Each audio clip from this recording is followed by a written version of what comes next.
गांव में सोहन का एक आलू कचौड़ी का ठेला था, लेकिन गांव में उसे कुछ खास कमाई नहीं हो पाती थी, जिस कारण उसने शहर में जाकर आलू कचौड़ी का ठेला लगाने का फैसला किया।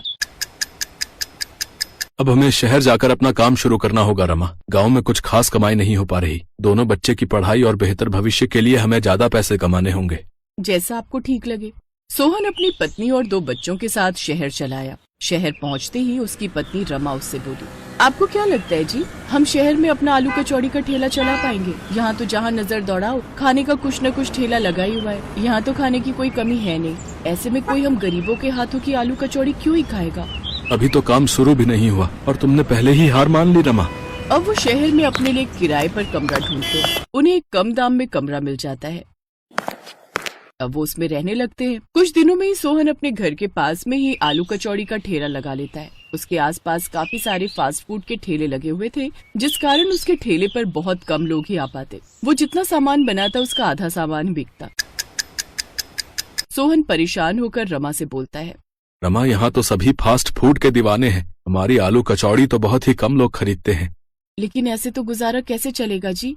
कमरे का किराया भी देना है, बच्चे भी साथ में हैं, उन्हें भूखा भी नहीं रख सकते। हमें कोई ऐसी जगह तलाशनी होगी जहाँ हमारा आलू कचौड़ी का काम अच्छा चले। लोग ज्यादातर आलू कचौड़ी खाना पसंद करते हो। हाँ, लेकिन ऐसी जगह कहाँ मिलेगी? तभी उनकी मकान मालकिन वहाँ आती है।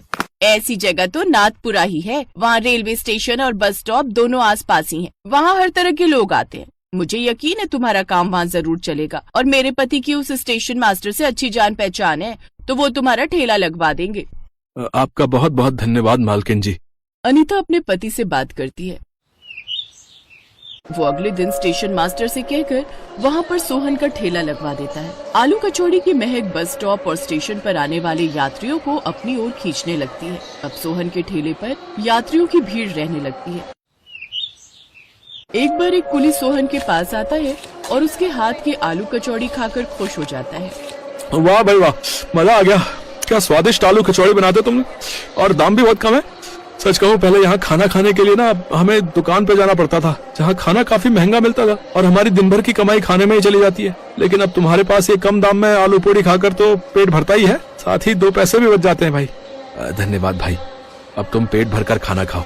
ऐसे दिन गुजरने लगते हैं। अब तो जो रोज की सवारी वहाँ से आती जाती, वो तो सोहन के ठेले पर जाने से खुद को रोक ही नहीं पाते। वो तो अब उसके पक्के ग्राहक हो गए थे। ऐसे ही कुछ दिन बीतते हैं। एक रोज एक सेठ जिसके हाथ में काफी बैग थे, वो सोहन के ठेले के पास से गुजर रहा था कि तभी उसके बैग की टक्कर से सोहन के ठेले पर रखा सामान नीचे गिर जाता है और उसका काफी नुकसान हो जाता है। लेकिन सेठ उल्टा सोहन पर ही चिल्लाने लगता है, तुम गरीबों को भी ना बीच में ही आकर खड़ा होना होता है। मेरा सारा सामान तो गिरा ही दिया, साथ ही मेरे महंगे कपड़े भी गंदे कर दिए। लेकिन साहब, इसमें मेरी क्या गलती? आपकी वजह से उल्टा मेरा कितना नुकसान हुआ है। आप ऐसा कीजिए, मेरा नुकसान भर दीजिए। ये सुनकर सेठ उसे जोरदार थप्पड़ मार देता है। साथ ही स्टेशन मास्टर से उसने शिकायत भी कर देता है। सेठ जैसा बड़ा आदमी होने की वजह से स्टेशन मास्टर सोहन को ठेला लगाने से मना कर देता है। ये सब बातें जब रमा को पता चलती है तो वो बोलती है, ना जाने कैसे आदमी है इस शहर में, अब क्या होगा जी। अब सोहन घर पर ही रहता है। वहीं दूसरी तरफ सोहन का ठेला न लगने की वजह से अब उसके रोजमर्रा के ग्राहक भी काफी परेशान हो चुके थे। अब तो लोग इतना ट्रेन और बस के बारे में नहीं पूछते थे जितना वो सब सोहन के बारे में पूछते थे।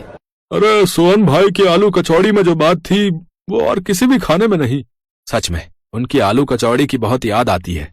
उनकी बात पीछे खड़ा बिरजू नाम का वही कुली सुन रहा था जो अक्सर सोहन के ठेले पर आता था। वो सीधा स्टेशन मास्टर के पास जाता है। ये आपने बहुत गलत किया मास्टर जी। मेरी मानिए तो आप सोहन को वापस बुला लीजिए। वैसे भी उस गरीब की क्या गलती, मैंने खुद उन सेठ को अपने सामान से सोहन के ठेले पर टकराते हुए देखा था।